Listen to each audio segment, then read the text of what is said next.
အားလုံးပဲမင်္ဂလာပါရှင်ဒီနေ့မှာတော့ချစ်ချက်ကချွတ်ချွတ်ရွရွနဲ့အရန်ကိုစားလို့ကောင်းတဲ့ဝက်သုံးတက်တာအကျွတ်ကျော်လေးကိုကြော်ပြမှာဖြစ်ပါတယ်ဒီနီလန်းလေးကဝက်သားကိုနေလန်းစရာလည်းမလိုဘူးအရန်ကိုလွယ်ကူပါတယ်နော်အရင်ဦးဆုံးဝက်သားတွေကို10မိနစ်လောက်ပြုတ်ထားပါမယ်အခောက်လေးတွေကိုထိုးကြည့်လို့ဣပြီဆိုတာနဲ့ဆယ်လိုက်ပါမယ်နော်ပြီးရင်တော့ဝက်ခောက်လေးတွေကိုစီဝင်အောင်လို့ခရင်နဲ့ရီစားဟွိုင်းမျက်နှာလို့သဘောထားပြီးတော့အာမနာနဲ့နနာထိုးပေးပါပြီးရင်တော့စားတကြားအချို့မို့ခရူးစီနဲ့တေချာလေးနှံ့အောင်နေပါမယ်ပြီးရင်တော့မကတ်အိုးတွေကိုရွှေအုံမြေပဲစီလေးထည့်ပြီးတော့စီပူအောင်ခဏလောက်ဆောင်ပေးပါရွှေအုံမြေပဲစီကမြမမြေပဲရည်တွေကအကောင်းဆုံးလုံးချောလုံးတက်မြေပဲဆက်တွေကိုပဲရွေးချယ်တန့်စင်ပြီးတော့ထုတ်လုပ်ထားတဲ့100ရာခိုင်နှုန်းမြေပဲစီစစ်စစ်ဖြစ်တဲ့အတွက်ကြောင့်မို့လို့ချက်ကတော့အရင်ကြိုက်ပါတယ်ပြီးရင်တော့အိုးတွေကိုဝက်ခောက်လေးတွေဘက်ကိုပဲအသားပေးပြီးထည့်ကြော်ပါမယ်နော်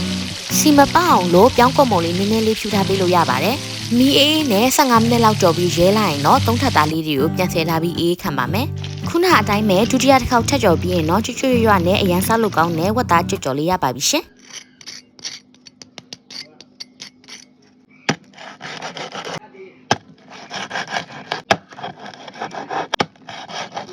ရွှေုံမြေပဲစီတိုင်းကိုတက်ခွဲစစ်ဆေးပြီးတော့နိုင်ငံတကာအဆင့်မီသတ်မှတ်ထားတဲ့မြေပဲစီအရေးသွေးဆန်နှုန်းတွေနဲ့ထုတ်လုပ်ထားတာဖြစ်တဲ့ကြောင့်မို့လို့ကျမရဲ့နဲ့ညီညွတ်ပြီးတော့စိတ်ချယုံကြည်စွာသုံးစွဲနိုင်ပါတယ်ရှင်အားလုံးပဲမင်္ဂလာပါရှင်ဂျဒီဘိုက်ကနေပြန်လဲကြိုဆိုပါတယ်ကြက်ပါဒီချက်ကဒီနေ့မှာတော့တင်မောတီတောင်းစားမှာဖြစ်ပါတယ်တင်မောတီတောင်းကဘာနဲ့စားမှာလဲဆိုတော့ဒီမှာဝက်ခောက်ကြွကြော်လေးနဲ့ပေါ့နော်ဒီဝက်ခောက်ကြွကြော်လေးရှယ်ပဲခုနကြော်ထားတာရန်ကောင်ရတာမကြည့်ဆိုဘောင်းစီ easy နဲ့အရန်ကောင်းပါတယ်ပြီးတော့ဘာတို့နဲ့စားမှာလဲဆိုတော့ဒီမှာကမုံရင်းနဲ့ပြီးတော့ဒီမှာစမိတ်နဲ့ပါကိုလာတော့ပါမယ်ကဲအဲ့ဆိုရင်စားလိုက်တော့မယ်နော်စားပါဦးရှင့်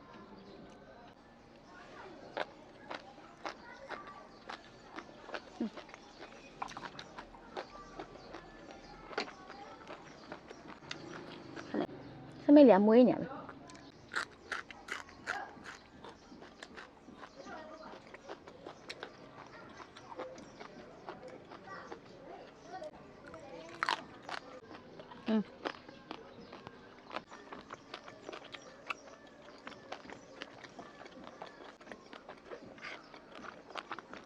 စားလို့ကောင်းတာနူးညံ့ပြီးတော့ဣညာပဲရွှေုံမြေပဲစီကလေမြေပဲလုံးချောလုံးတက်နေကိုတုံးထားပေးလို့လေဟိုစီကပိုလဲမွေးတယ်ပို့ပြီးတော့လေစိတ်နေ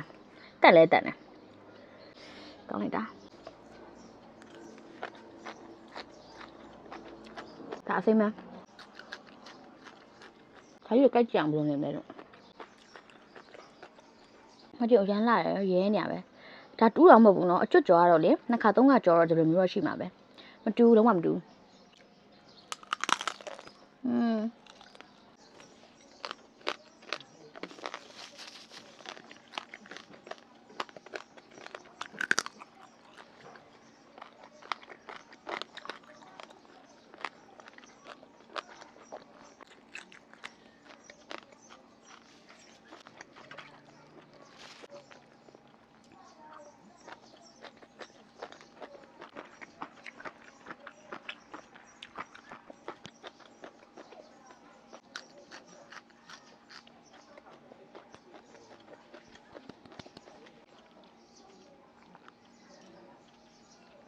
ဘာမှအကောင်းဆုံးသားလေးပဲသားပဲ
ဒီနေ့ကဒီလောက်ပါပဲနောက်မှကျန်တာဆက်စားလိုက်တော့မယ်နော်ဒီလိုမျိုးဝက်ခောက်ကြော်ကြော်လေးကိုလှုပ်ရှားခြင်းနဲ့ဆိုလို့ရှိရင်အိမ်မှာဒီချက်ပြရတဲ့အတိုင်းလွယ်ကူကူလေးကြော်စားလို့ရပါတယ်ရွှေအုံမြေပဲစီလေးကိုသုံးဖို့လည်းမမေ့နဲ့နော်ကဲဒီနေ့ဗီဒီယိုကဒီလောက်ပါပဲနောက်ထပ်ဗီဒီယိုမှာပြန်တွေ့မယ်ဘိုင်ဘိုင်